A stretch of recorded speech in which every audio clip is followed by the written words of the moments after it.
تفسیر القرآن آج کا سبق سورۃ النحل آیت نمبر 30 سے 32 تک۔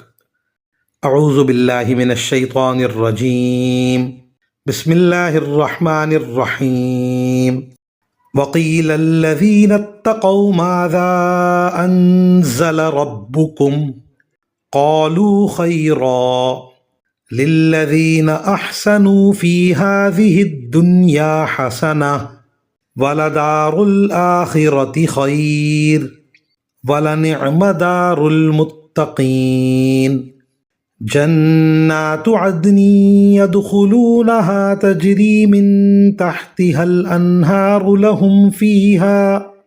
لَهُمْ فِيهَا مَا يَشَاءُونَ كَذَلِكَ يَجْزِي اللَّهُ الْمُتَّقِينَ الذين تتوفاهم الملائكة طيبين يقولون سلام عليكم ادخلوا الجنة بما كنتم تعملون۔ ترجمہ۔ اور دوسری طرف متقی لوگوں سے پوچھا گیا کہ تمہارے پروردگار نے کیا چیز نازل کی ہے، تو انہوں نے کہا خیر ہی خیر اتاری ہے۔ اس طرح جن لوگوں نے نیکی کی روش اختیار کی ہے ان کے لیے اس دنیا میں بھی بہتری ہے، اور آخرت کا گھر تو ہے ہی سراپا بہتری۔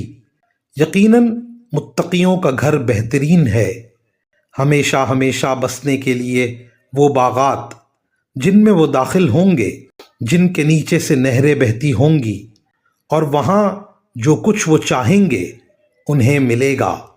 متقی لوگوں کو اللہ ایسا ہی صلہ دیتا ہے۔ یہ وہ لوگ ہیں جن کی روحیں فرشتے ایسی حالت میں قبض کرتے ہیں کہ وہ پاک صاف ہوتے ہیں۔ وہ ان سے کہتے ہیں کہ سلامتی ہو تم پر، جو عمل تم کرتے رہے ہو اس کے صلے میں جنت میں داخل ہو جاؤ۔ وآخر دعوانا ان الحمد للہ رب العالمین۔